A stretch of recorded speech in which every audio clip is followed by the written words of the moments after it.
Recorded. Is I wanted to just have a really good conversation around networking, and there's a lot. I mean, we have three people I wanted to strategically ask questions, but I think we could all kind of mastermind together. So even if you're not on a panel, I'd love to get your opinion, because I think everyone, like on the Zoom right now, you guys network, whether it's social networking, whether you're going to different nonprofit events or different things, or you physically do like traditional business networking. But I asked Amy Heuay, Tracy Kerzanet, and Haring to kind of chime in on their opinion, because I think networking is obviously not, I don't think anybody's is their primary. I would say most of us work by referral. But networking definitely, I always say, it cross-pollinates. It does feed into that referral. It does feed into that past client business. So I had a few questions that I had written down I wanted to chat with you guys about. But ultimately, I also, near the end of this, it will be like 20, 30 minutes. I wanted to ask you guys, like, what do you think is different with COVID and, I don't know, then the Delta variant coming back, like how networking, because there's so many people that were heavy networkers that felt like they were stuck in a cave and they couldn't really utilize their networking skills. So I want to ask you some questions about that too. But I wanted to kick off one of the first questions. Is just kind of what type of networking you guys do. So Tracy, if you want to go first, like when you say networking, like what does that mean to you, and what strategically do you reach out to make that happen in your business? So to me, networking, building relationships with others. Yeah. Am I sounding weird on that end? A little bit, but I think you're okay. Okay. Okay, good. So yeah, to me, it's about building relationships. The way that I do it, I've been in a BNI group for, I guess it's been 8 or 9 years now. So we've built really strong relationships with some of our vendors in there. And, we give a lot of business. So it's givers gain. We give a lot of business. So I have no problem, asking to receive business back as well. And then the way we work our client base is it's constantly, working it and networking with those people. And if I know that someone in my sphere is a business owner, then we try to maybe incorporate, like you said, cross-pollinate, like how can we help them? What can we do to help their business? And I think if you're always looking for ways to help others, then it will come back to you as well. Yeah, absolutely. And I visited your BNI as like a guest. Like you guys are robust. There's, I think, like you said, 30 strong, like, and many of you guys have been in that same chapter. I don't know if you call them chapters, like for many years. Do you think that that's also, it's like compound interest? Do you think that networking, it's like time? You can't just think after 1 year of being in something like that, you're going to get all that. It's funny you say that, because I've seen people join the group and they're like in it for 6 months and they're like, gosh, I haven't gotten anything out of this. And I think they think they're going to join and it's going to be this magic thing that happens. And, it is work. It's net work. You have to work it. You have to. I love the way you said that. Yeah. Yeah. You continually water it and foster it. And then, it is compound interest over time. I think I love that you said, because I think that's a number one thing. I coach obviously experienced agents that they'd say, oh, that stuff doesn't work. I'm like, it does. It's just like your database. You have to keep nurturing it and pruning it. And it's about relationships. So I love that. But I've been to, we can say the name Synapse and 212, or is it 212? Yeah. And just some of them don't have the same vibe and energy as the one that you have. So what do you think is the secret sauce to why your BNI works versus another BNI group or another Synapse? Or like, what do you think it is? What do you think it is? Because I see some that are not as functional as that, yours. I think we do work it. So we follow the system. The BNI gives you the system to follow, and we don't try to vary. I think some groups try to say, oh, well, we don't really need to do that part. We'll do this part. We'll kind of tweak it to make it our own. And I feel like they've got a system down. So we're all about systems, right? And so if you follow the system and you don't try to, put your spin on it. Yeah.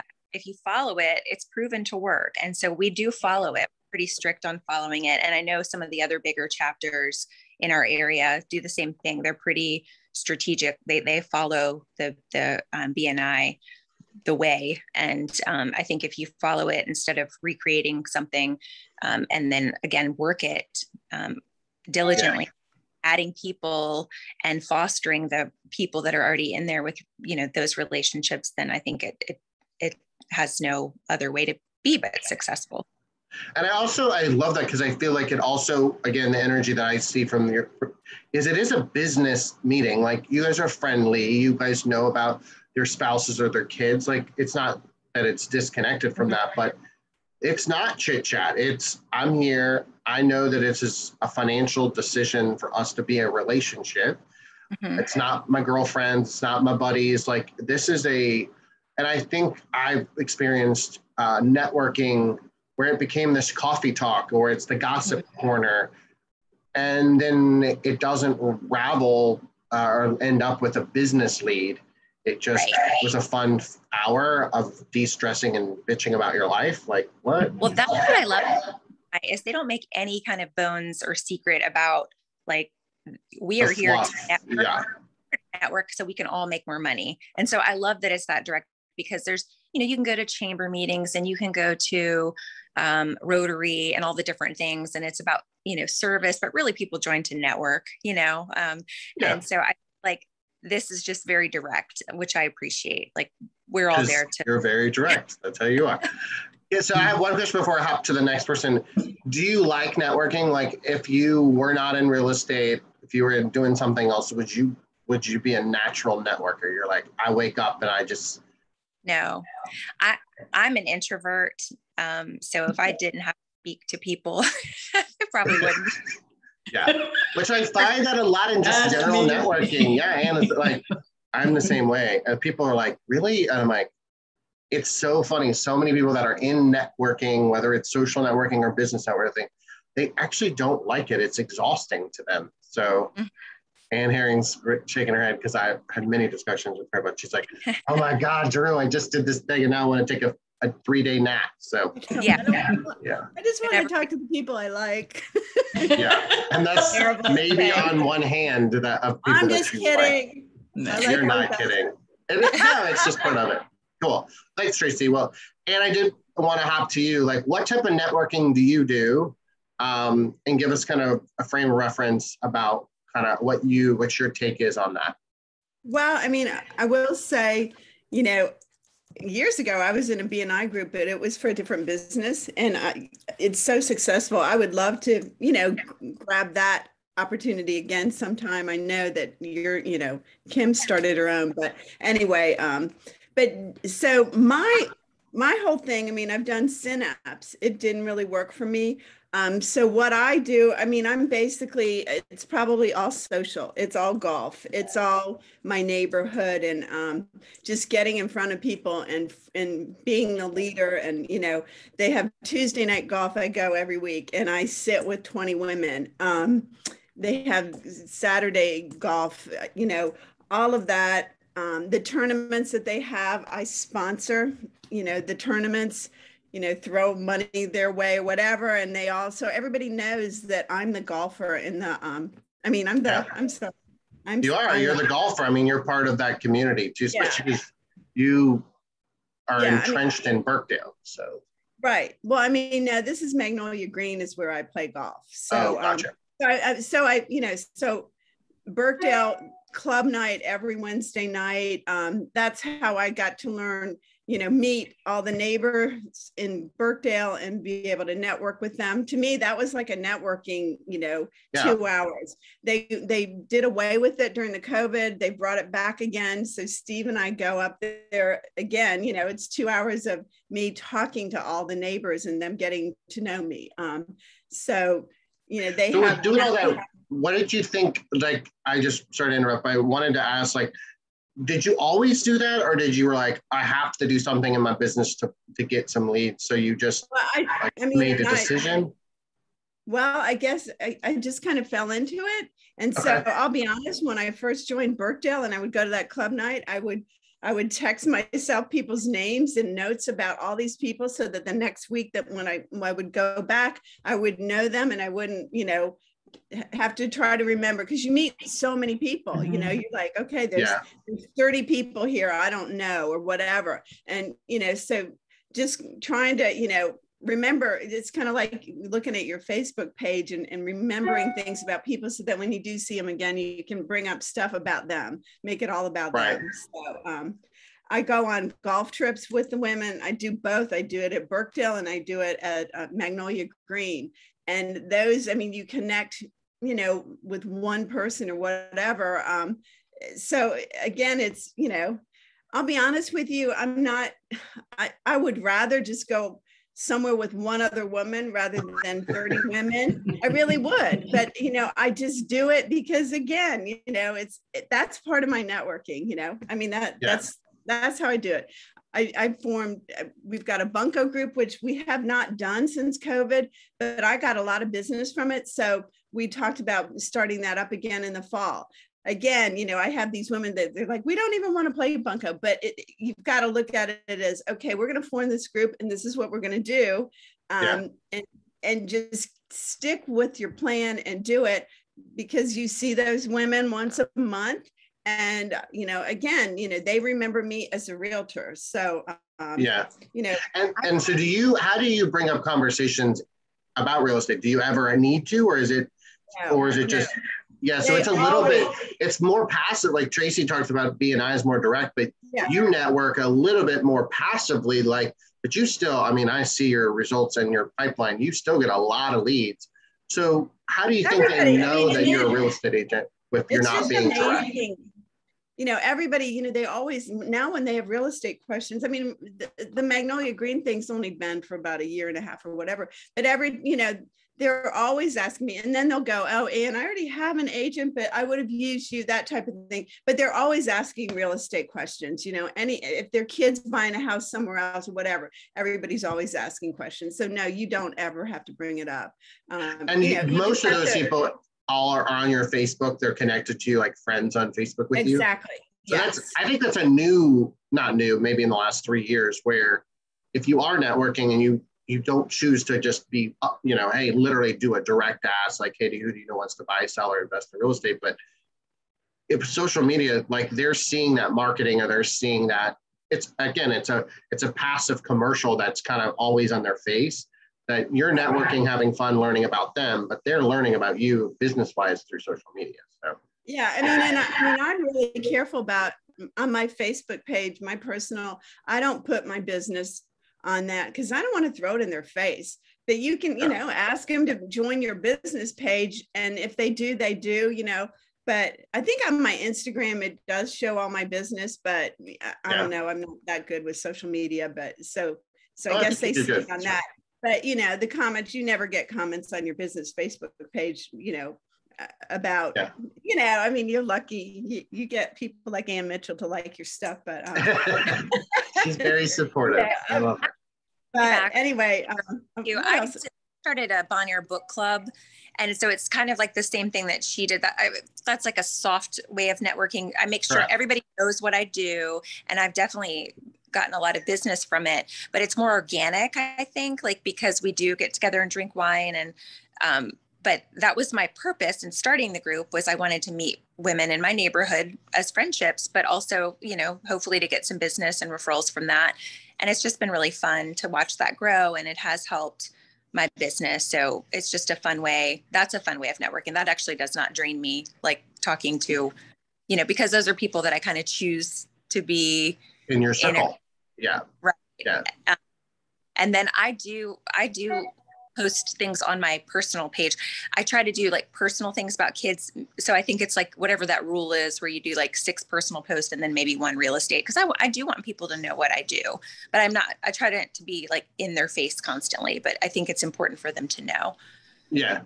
Well, I just think I love because I think it's all networking, but it's about building relationships, and none of us are like this, but whether you have to do it cold calling, if that's how it's your jam, or networking through businesses, or or through like these, I always call them like circles, like all of these circles. If it's bunco, it's wine club, it's beer night, whatever it is, you've got to figure out what your circles are going to do to network. So Amy, I know you're on the move. Ask you a question, like what is networking to you? Like, what do you think has been effective for your business? Because I know you are always out and about with people.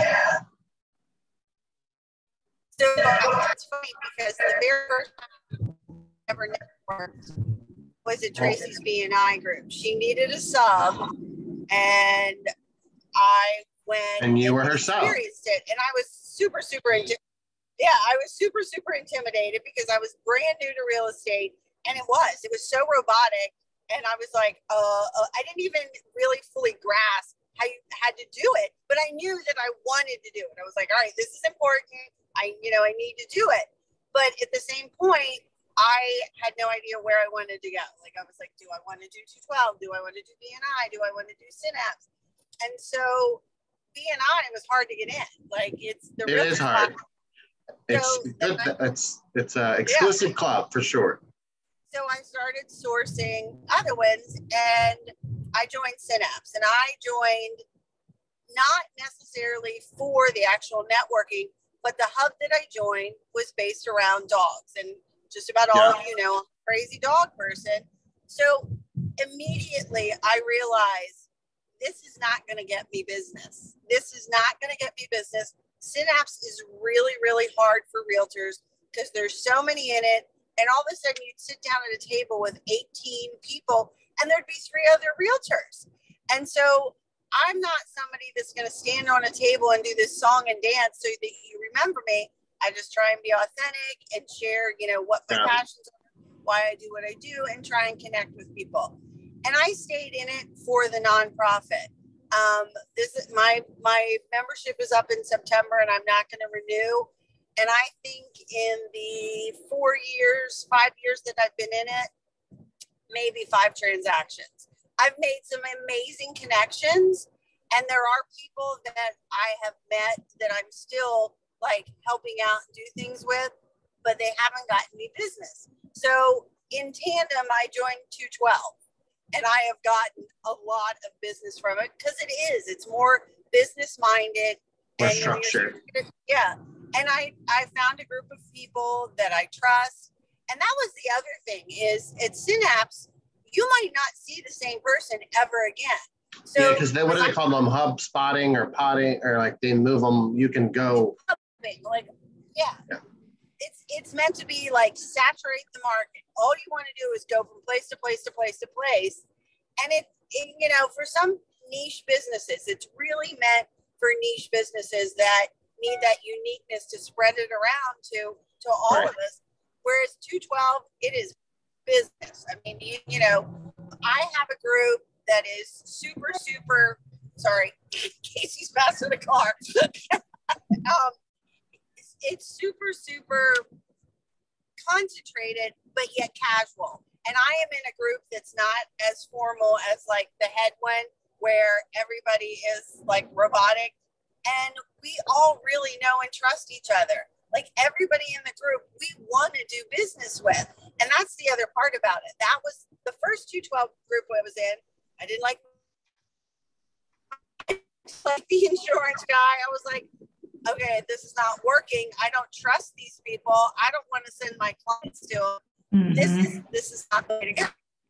Yeah. And it has been very fruitful to the point where like my lender said, I want to bounce, but I need to know I'm still going to get your business. Yeah. And I was like, well, we do have.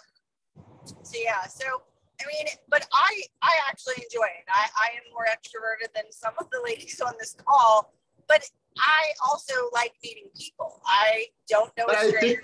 But I think I also heard, which I think is good, is you tried one that wasn't structured at all.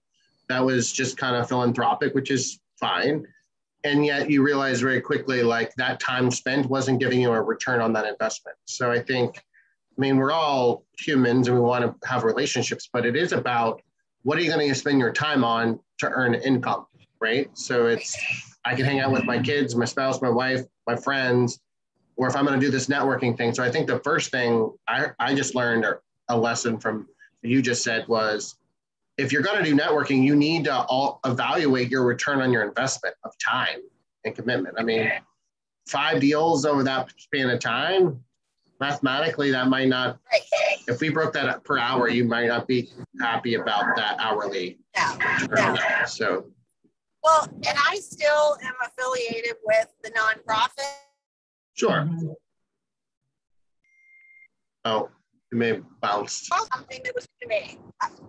Yeah. You know, the world that I came from retail. First of all, you didn't have time to volunteer. All I ever did was work. And so I had to change so much. In retail, everybody came to you. Like, you didn't have to source business. So that was the other thing. I had to switch and go, I have to go out to the community, find my people, find them in different ways. So it was a win. That part was a win. I'm glad that I have aligned with a nonprofit and can volunteer and, you know.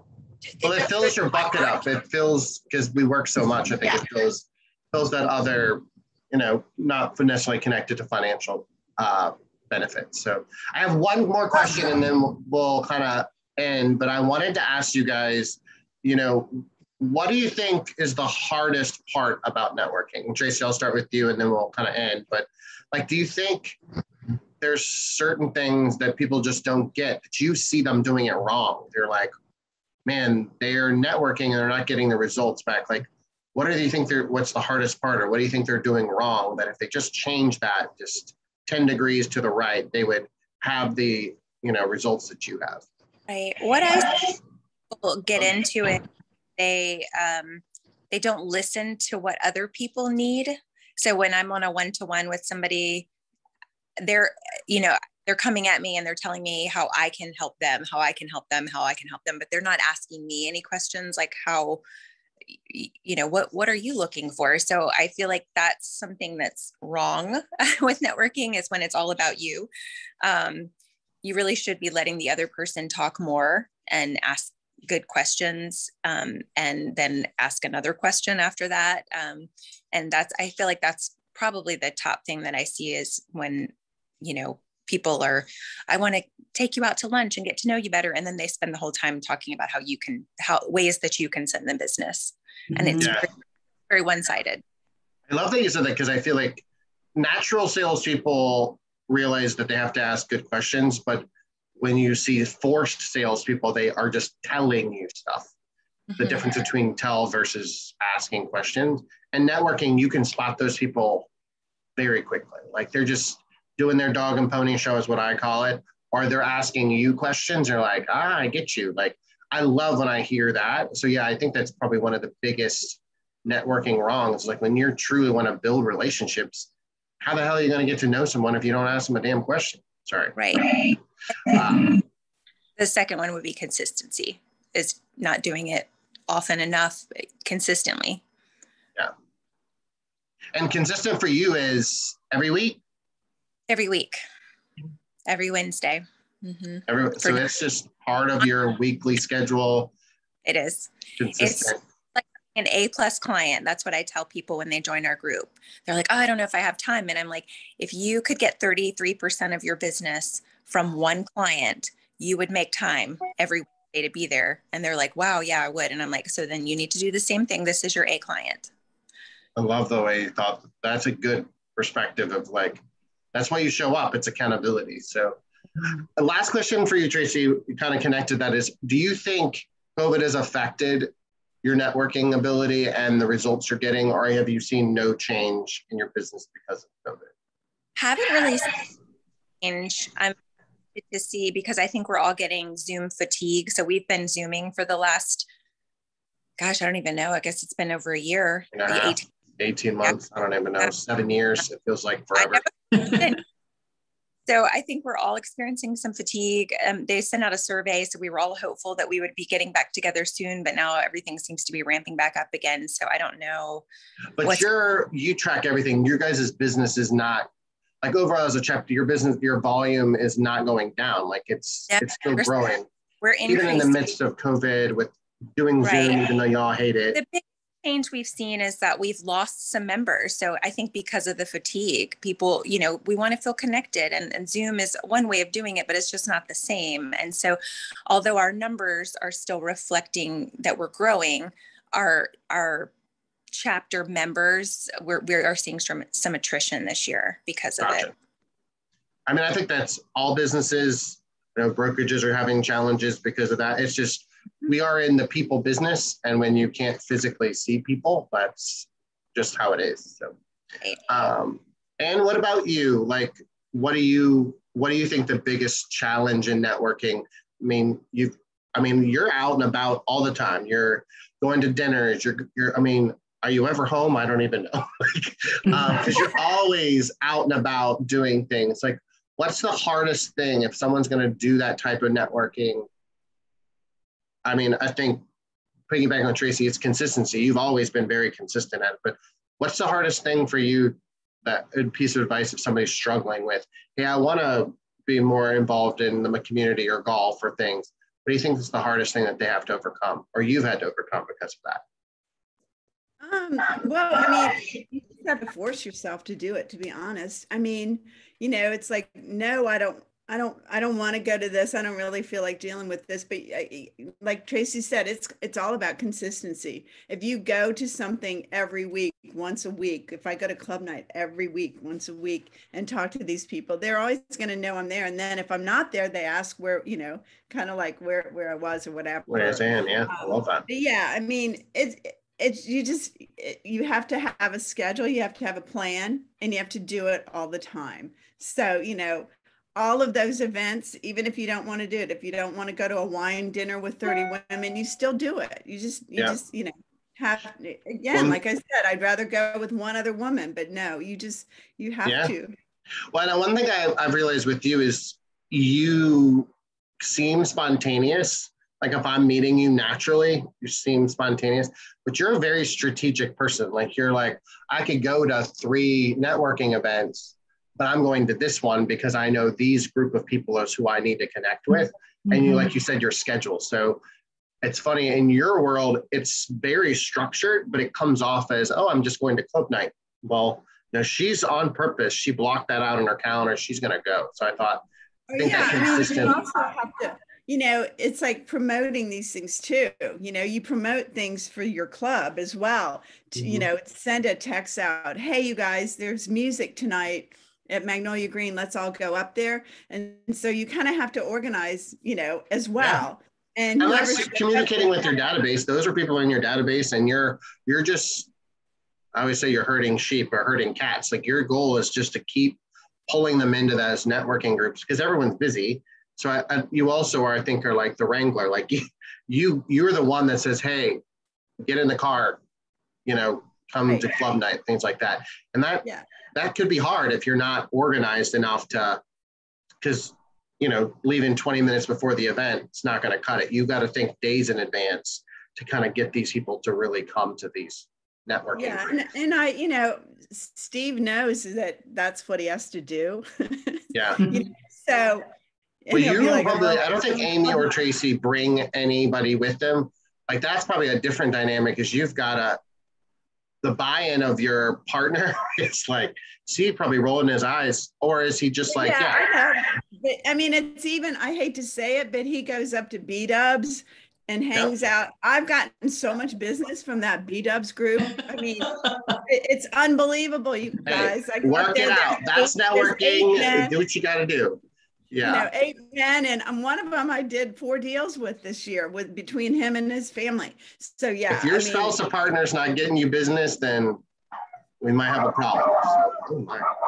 And I mean, Steve's never going to say Ann's the best realtor ever. You need to use her. He would never. So indirectly, just, you know, just. But he makes it work. So, Amy, what about you? To kind of end it all, wrap it up. What do you think is the hardest part about networking? You're probably the most high, like probably socially, I would say extroverted. You're definitely not introverted at all. But there's gotta be something that's hard for you, that like networking, you're like, God, why do I do this some days, right? Or is you just rainbow and sunshine and you just love networking every day of your life? it's not rainbows and sunshine. My big obstacle is whenever I get someone in my group that I just don't know or trust. Because it happens, because, you know, in both of those, we had a revolving door, like Synapse especially. So I like to have my people that I'm loyal to and that are loyal to me. And I have found that was probably one of my biggest obstacles in the current 212 group of it. We had for a while a revolving door of a financial advisor, then a revolving door of an HVAC guy. And so I went to our leader and I said, listen, it's very important as a realtor to have your people that you vetted. Like, any contractor comes to my house and does work at my house before I utilize them. Mm-hmm. So like, we got this HVAC guy and right away I was like, he's shady. I would never recommend him in a million years. And I need you all to know that I can't support him being in our group. So I've had some obstacles with that. I think that's a big point, because I think you're kind of in a lump sum. Like, there's 20 people, 10 people, I don't care what type of, whether it's a social networking or structured BNI. And then there's that one black sheep that just doesn't connect with the group. I mean, and Haring, we've talked about, there's some ladies that aren't always a good mix in there too. So how do you overcome that? Because networking is not a one-on-one. Most networking is you're in a group of 4, 10, 12, 30 people. You're never going to find everybody that matches personality or everybody matches business, or could you? Like how do you overcome that? Because I agree with you. I give them an opportunity, and if they fail, I say, nope, it's not going to work again. And I mean, I actually had to have one removed from one of our groups. It was bad. I was like, you guys, I don't know if we really want to be affiliated with somebody that has this type of reputation. And I said, because it was an industry where any of them could have recommended him. You know, so that was the other thing. It's like, because sometimes you'll have somebody in your group that will only be working with one or two of the other people. You know, so, and the way it works in a lot of those, there's a hierarchy that does the interview process for those people. So you don't get, because I didn't want to be part of the admin crew anymore when I joined the new one. So I had no vote in who joined. And one day this guy shows up and I'm like, who is this? And they said, oh, this is our new, and I'll say it, HVAC guy. And I was like, and I already knew of the person too. And that was even worse. So, I mean, that's really my biggest obstacle whenever I come across. I think the overcoming obstacles, you just need to be honest and be transparent. Give them a shot. I mean, don't judge a book by its cover, but they prove themselves, unfortunately, not to be of integrity. I think it's you set standards and you hold to them, right? I mean, I think that's, I love that, because I think networking, I'm never going to be forced to refer. I coach referrals. We all build our business by referral. But if you are referring somebody because you just have this pit in your stomach or gut instinct that they're just not of integrity, then it just makes the whole networking experience icky and uncomfortable and different things like that. So, well, good. Well, that's kind of what I wanted to cover. Anybody else want to, Ann Mitchell and Pershing, do you guys want to add anything, or you want to ask a question before we hop off? I just wanted to add something as a contractor that is looking for connections with real estate agents. I learned really early on, and I don't know if it was just my business experience that kicked in on that. I didn't realize how much people are nipping at y'all all day long, wanting a piece of your pie and and I want to meet you and I want to have coffee and I picked up on that really, really quickly and toned down my sales approach. And it's actually something that I am much more comfortable with. Like, you know me, you know what I do. If you're interested in doing business with me, I'm always open to have coffee with you or talk or whatever. If you're using another stager, fantastic, because I just want people to stage their homes, hopefully with a good professional stager.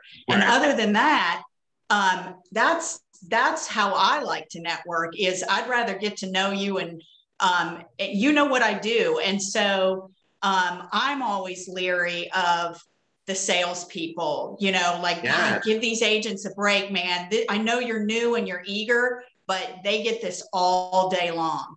Yeah. Well, even adding brokerage recruiting has become insane too. So I coach a lot of people from different brokerages. And if they're like, I've been recruited 6 times this week, I'm like, for the love of God, like if they're going to leave a brokerage, they'll find you. Like they know they can go in and so I agree. I love that you said that, because I think networking, why would you want to be that nipping dog that, you know, because that's the next thing they think of is, oh, that's Ann Pershing. She's called me 65 times. Like she's annoying.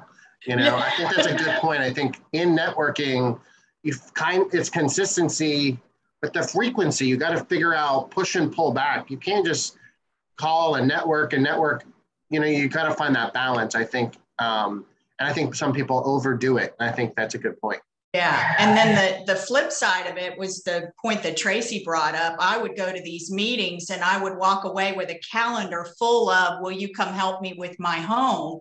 Which I have no problem doing that for people that there's a reciprocity to. But Correct. then when you've got a whole calendar full of these free, you know, and it's people who cannot help you in any way, it goes back to that return on investment. And I've pulled back from networking for a couple years now, because I felt like it was taking up so much of my time and I wasn't really getting the investment back. And so I do want to get back more into it. And I think I've got a better idea of how to be more discerning about it. When you're new, you end up, everybody invites you to all, you know, come be my guest, that kind of thing. And I've got a better idea of, you know, that target. I know well, it's like I was in the insurance industry. You've got to have a win-win. Like it can't be one side. I think. Yeah. And networking is notorious for the one-sided win. And I think that you've got to figure out that counterbalance of whether it's a structured like BNI where like, you know, this is business to business and there's structure to it, or done it through like social networking. Yeah, I agree. Because we only have so much time, and no offense, I love all y'all, but we don't need more friends. We need more business. So well, same way that you would look at a client. You don't, you know, when I'm reaching out to my clients, I'm not asking them for something. I'm coming from something. So I think that if you look at it the same way with networking, like, hey, I saw this article, it made me think of you. And they're like, wow, she thought of me. You know, it wasn't a transactional deal. We have a relationship. She thought of me because she knew my kid was interested in this, or, you know, I got a new puppy and she dropped something by. So I think if you're always coming from a place of contribution instead of constantly asking people to do something, they want. And the same goes. Yeah, totally agree. Hey, Mitchell, did you have anything you want to add before we hop off? No, I mean, I do network with Synapse, and I'm kind of in a weird place about what am I doing with it. And so I kind of joined this morning to see what other people were thinking. And so I got some good information. And I think it's the return on the investment. It's that reciprocal relationship. You know, if you're I feel like I don't care what networking, whether you've been going to the same dinner club or BNI, if you're not getting what you need out of it, if there's not a physical return for your business, are you just doing it for social, which is fine, or is that a good business decision? So with Synapse, that they interview people. So I didn't hear the first part, Tracy. We interview people. So there's 2 things I like about BNI. We interview people. And so if they're not performing, you know, at their yearly check-in interview when they renew, they're cut. And we're going to screen them pretty good, because one bad apple like can ruin the whole, you know, so kind of what Amy was saying. Yeah. So I think, you know, you have to screen people. And then I like the part about BNI that it's one seat, you know, so there's only one realtor in the group. So if we have 40 people in our group, I'm their go-to. And one insurance person. So I feel like some of these groups, and I don't know the ins and outs of Synapse or 212, but I believe like Amy said, you know, there were 3 other realtors in the group, and well, that's not good. Yeah. Yeah. And when I was in Synapse, I mean, it's all about the nonprofit. And that's basically, to me, Ann Mitchell, that's what, you know, I was helping the nonprofit. We did everything to help the nonprofit. And when another realtor came in, it just annoyed me. It was like, this is, you know, this isn't the way it should be. There should be one seat. Well, you spent all that time building that relationship, and then it's like, there's now dating another realtor.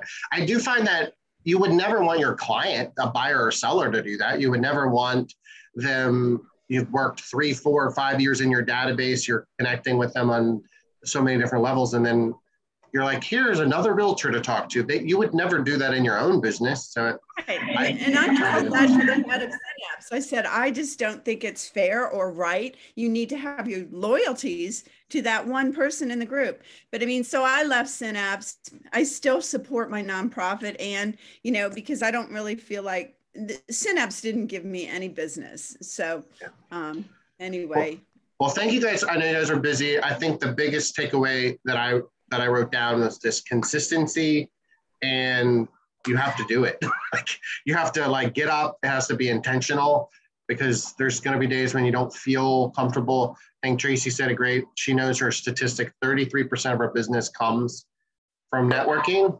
So she treats it like an A+ client. I think if you wake up in that mindset, if you approach networking like that, whether it's trans or not, your consistency is going to get you business. And every single one of you get a lot of business from networking. So I think that's huge. So Amy, absolutely. Amy, Heuay. Well, I know B&I is really hard to get into. You have to start up your own group, correct, Tracy? You can't really join those groups that well. But 212, are they more? Amy, how did you get into it recently? I actually was approached by this is really funny. It was a woman I met at Synapse who came to me and said, you know, she was visiting Synapse and said, you know, I really like you. Our group needs a realtor. And so that's how I ended up in 212. And I'm on my third 212 group. The first two did not work. Thank you, Tracy. Bye, Trace. And it was really just a matter of going around and meeting different people. So the first one was established. It was a toxic energy.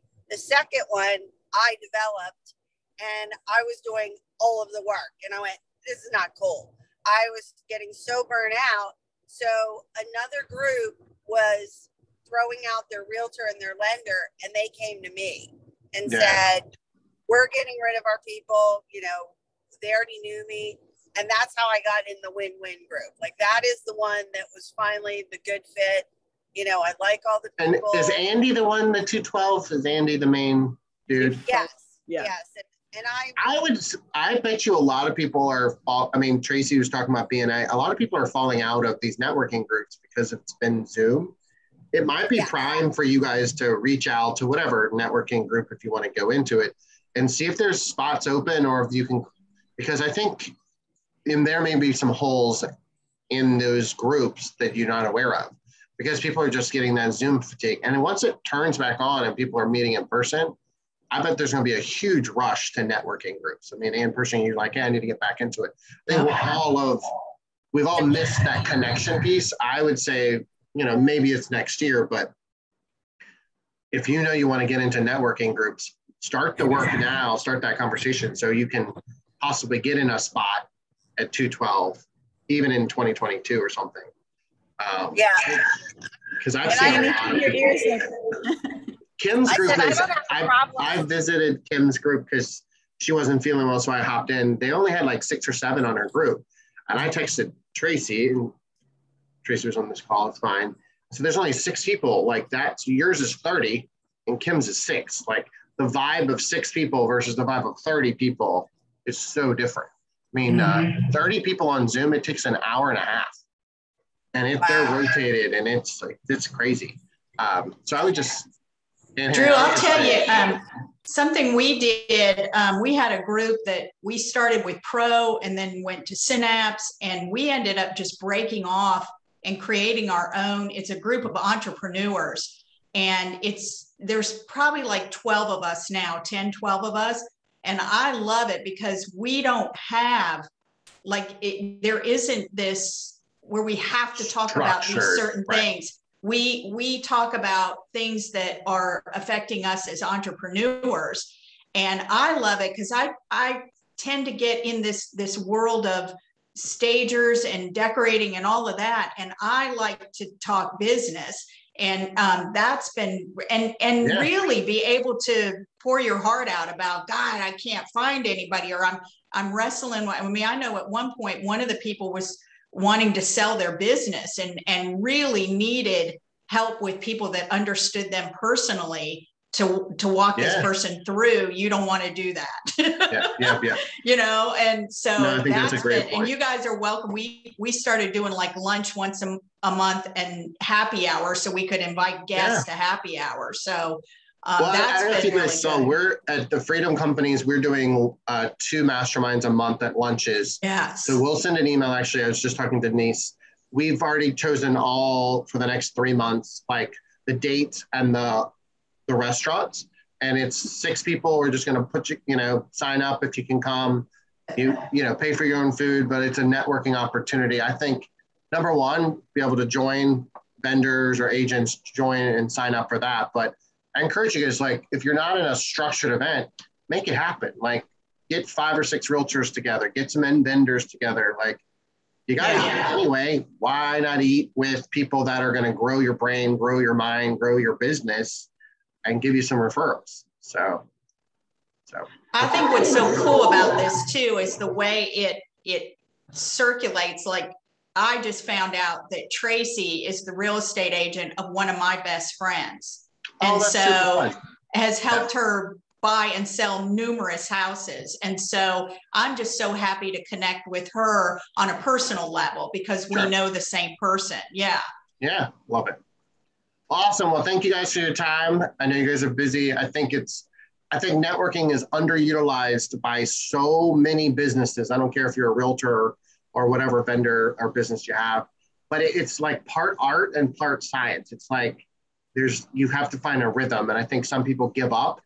And I've just seen so many things over the years where it just proves that it's maybe not your number one referral source. It's usually your database, your past clients, but it could every bit to be, 30, 40% of your business could come from networking. So, well, have a great day, everybody. Thank you guys for chatting with me and appreciate the panel. You guys are rock stars as always. So bye, everybody. Bye, y'all. See you guys later.